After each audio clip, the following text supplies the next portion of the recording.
Okay. I want to thank the organizer for the invitation. My name is Jisoo Lee, Facilities Director at KAUST. And today I want to share my experience of running an HPC operation in Saudi. Let me start with a picture of KAUST campus. And KAUST located at Red Sea. It has a beautiful campus and state-of-the-art facilities. But the complex also includes residential areas and even some commercial areas too. So at KAUST, we say the KAUST president is more like a mayor of a small town than a university president. So let's just go back to the HPC. So Shaheen supercomputer is our flagship system. It's a Cray XC40 machine, and has a Limpact performance of 5.5 petaflops, and powered by 200,000 Intel Haswell cores. And this is one of the largest all CPU machine, and that's by design. We want the system very easy to use and easy to access. And that design paid off. And currently, more than half of the KAUST faculty are using the machine. As you can imagine, that's very unusually high number of the faculties. We also have an IBEX. This is a heterogeneous cluster, roughly about the 10% of a Shaheen. You may wonder why we are keeping separate machine when we have a Shaheen. The reason is that there are certain needs that's not easy to accommodate within Shaheen due to hardware and software and operational need. For example, AI is such a popular topic here, probably as also like any other part of the world. But to support the AI research, there's a huge demand on GPUs. And IBEX cluster provide a way of providing ample GPUs on-prem compared to the Shine way. So that's kind of one way that we are using the IBEX cluster. So IBEX and Shaheen combined together is we feel this kind of efficient way of meet the demand of the KAUST community. So let's say, okay, that's about the hardware, and I want to go to like how we are using the machine. So these are the kind of, we have grouped them into application to few areas. And there are areas something like geoscience that is kind of more used than usual. But my guess is that kind of overall, the kind of science we are doing at KAUST is not that different from that of the major universities here. So we just go to little detail of the utilization. So far over the life of the Shaheen 2, it has provided more than 5.6 billion core hours. And it also supported about 540 projects from 180 distinct PIs. What is shown here is a breakdown of the core hours according to science domain. As you can see that it just supports pretty diverse areas of the sciences. And I also mentioned about the Shine workloads. So what is shown here is a breakdown of the core hours depending on the node requirement. So about 63% of the job, 63% of the CPU hours spent for the jobs that require more than 1,024 cores. And so we see that we are also providing like capability on top of capacity. And for the extreme capability jobs that requires more than 16,000 cores, that's more than 25%. So that's kind of give comfort that we are using the system as we intended. It's not only support the capacity need, but also capability need of the community. So let me just, that's all about the statistics, and I just want to explain a little bit about the examples that what we are actually doing. So first example I want to mention is that of the Professor Ibrahim Patet. His dream is to build a virtual model of Red Sea. What I meant is that he wants to predict weather tomorrow, and he wants to predict the circulation current of the next winter. And if the oil spill happens, that he want to predict how they spread out. But to make this happen, he often has to do the simulation on the 100-meter resolution, and even some cases has to do the resolution to the 10 meters. As you can imagine, this requires huge amount of computing power. And I feel that, I mean, KAUST is only a few places in the world you can even do this kind of challenging work. Another example I want to mention is that this is by Professor Hong Im on the combustion. So what you see here is a kind of the textbook-like example that the fuel is coming from the left and hit the square obstacle, ignite at the boundary, and the flames goes on. And what this certainly is a kind of very fundamental process of a combustion. And as you can imagine, if you really understand this process really well, that it has practical implications, such as, let's say, internal combustion engines. And this process of how the flame front evolved over space and time and has not been fully understood. And the Professor Im has done the largest scale simulation of this problem ever. So that's the kind of what the Shaheen and Arabics are providing to the KAUST faculty for the advantages. So that's the kind of couple of examples for the how the KAUST community is using the Shaheen and IBEX. And what I feel is that KAUST is an asset that's more than about the university. So what I feel is that this can be utilized to help the kingdom. So that's the kind of one of my focus during my directorship here. And so it kind of paid off. So at this point, we are supporting 18 organizations in the kingdom and companies like Saudi Aramco, and also government agencies like GAMEP, and dozen universities. And to them, we are not only providing computing cycle, we are also providing our expertise together with the cycles too. So let me just go through just a couple of examples of how we are helping the kingdoms.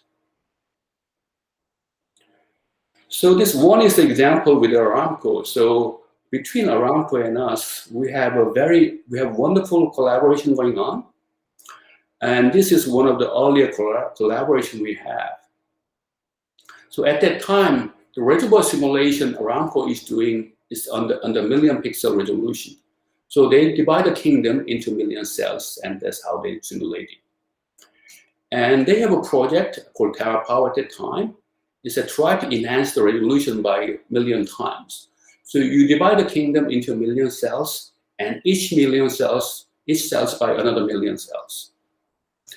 And so while they are developing this new code, one of the challenges is that there's not enough place at Aramco to test this kind of code. So that's how we help the Aramco. So we allow the Shaheen to avail for the test of the TerraPower code. So we openly allowed the whole machine to be occupied by Aramco. But we are not only just providing the computing hardware, but also we help them to optimize the code. As a result, they were able to do 1 trillion cell reservoir simulation at the time, and that was world record. And it's always nice to have a world record, but also, I mean, as you can see in the figure, it has a practical implications that some of the spots of oil is only visible with higher resolution. As you can imagine, that has a very serious business implications. So that was kind of one example how we are helping the kingdom. I would also want to just mention kind of another example. It's about the solar radiation. So there's an organization called KACARE. This is a government organization responsible for the nuclear and renewable energy. And one of their activities is to build the to compile data on the solar radiation and make it available to the kingdom. So for example, by using this data, the people know where to place kind of farm of solar cells to maximize the productions. And the problem they have is that they don't have adequate computing power on-prem to support this need. So working together, we first do a 15-year simulation of the weather at atmospheric conditions over the Arabian Peninsula. And the data generated by this simulation was included in their atlas. And right now, what we are trying to do kind of daily forecast. It's not only for the weather, but anything that affected the solar energy production. So concentration of the dust and air pollutants. These are the kind of factors that is severely affect the solar radiation production. And we are working together to have a daily forecast over the whole Arabian Peninsula. So one other example I just want to mention, this is kind of interesting example, is that with SEC, Saudi electricity company is responsible for the generation and transmission and distribution of electricity all over the Saudi kingdom. And there are power losses, especially on the distribution side, that is serious. And the problem is that the power loss can be grouped into two categories. One is kind of technical power loss. That's due to the infrastructure they built for the distribution. And all the other loss is classified as non-technical loss. The problem SEC has is that when they compare with the international standard, the technical loss is comparable to the international standard, but non-technical loss is significantly higher. So they want to resolve that issue. So they come to us, and what my team did together with the SEC engineer, the first thing we did is that what we realized that they have a data that is separate by branches, and there's no place for them to look at all the data across the branches as a whole. And so we built together a prototype dashboard that's able to look at all the data across the branches and do the business intelligence. That's kind of the first thing we did. The second thing we did is also interesting, is that the problem they have is there's this kind of anomalous site that is consuming more power than it's supposed to, right? So current way at the time they were doing of just checking out this anomalous site is by random visit. So the problem they have is that the success rate is so low. So by randomly visiting site inspecting, they find only 3% of the site indeed has anomaly. So that requires too much resources to check it. And what my team did is that we built a prototype using machine learning for detecting this anomaly. So using this our tools, we generate 100 lists that we find potentially anomalous. And SEC, they actually send engineers to the site to visit all these 100 sites. And they find 75% of the case, there indeed is a problem. So this increase of the accuracy from 3% to 75% is enormous. As you can see, there's a huge business implications. What SEC estimate is by applying this prototype to the production, they expect they can save $20 million annually just for applying this method alone. So these are the kind of examples that I'm explaining about how my team has been working together with in-kingdom entities and solve their issues. And what I realized is that while we are doing this, is that there is a shortage of the personnel that has adequate expertise. So that's why I started turning on the trainings. So we just chose a couple of areas. One is the training on engineering simulation. So the kingdom is moving toward a digital economy, and we have a shortage of engineers that is in the expertise of the engineering simulation at the time. So we feel this is kind of lower hanging fruit that we can have a more impact with a relatively smaller effort. So one thing we have been doing is that we provide training on diverse tools of engineering simulation, such as Altair, ANSYS, COMSOL, and so on. And one of the tools, like ANSYS, has been really popular. So we work together with ANSYS to have a workshop. So far, we held 7 workshops, and more than 400 people attended so far. You might think this number is small, but this workshop are more like a tutorial hands-on event compared to like a lecture style. So the number is not actually that small. And also on top of that, we have been doing certification programs. And so far, about 200 people have been certified. And also we are trying to kind of resolve the issue on the license so that more people in the kingdom have an access to Shaheen. And this is working we have a good relationship with ANSYS, and we are trying to have a bigger reach out in the kingdoms. And more recently, we also tried with the math lab is that this is the way that we feel that it can be a possibility of providing an easy way of applying deep learning to engineering problems. And this was one of the kind of popular events we had. So another example on the training is about the data science. I'm pretty sure it's like common across the world, but there are so much interest on the data science, but majority of people doesn't know how to start. Right? And so what we have done is that we kind of identified what are the kind of core knowledge that's needed to getting started. And so we kind of identified like 7 programs now, and it has been evolving. And we package it into one program, and we are giving like every semester at the coast. And this has been extremely popular program at the coast. And we have been opening that to the kingdom. So also not only at the coast, but also kingdom, there's a need of the getting started with the data science. And the reception has been really great. So these are the kind of couple of examples I mentioned about like a training. And the last piece I just want to mention is about the building the community. Is basically you need a venue that people in the HPC get together and share experience and even discuss collaboration.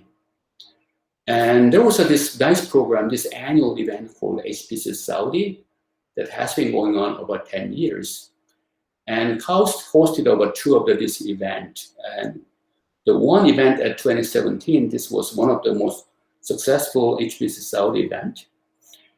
And we have been just actively participating, not even for the case that we are hosting it.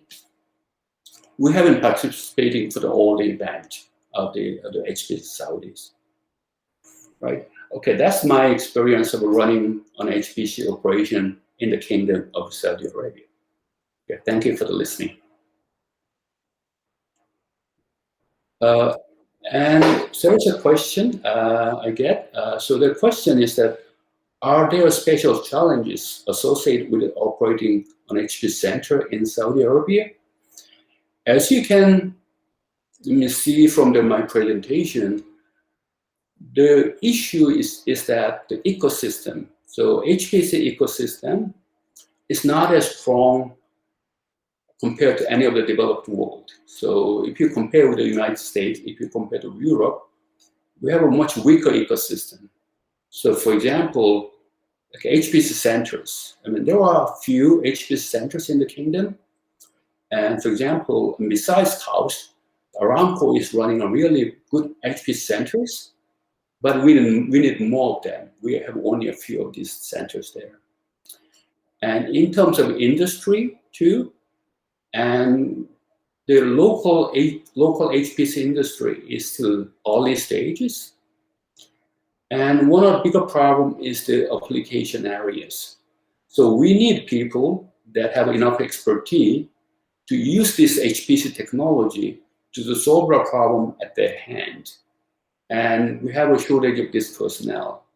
So that's why I'm just focusing, not only starting for serving the Chaos community and trying to contribute to enhance the HPC ecosystem to the kingdom. Okay, thank you for listening.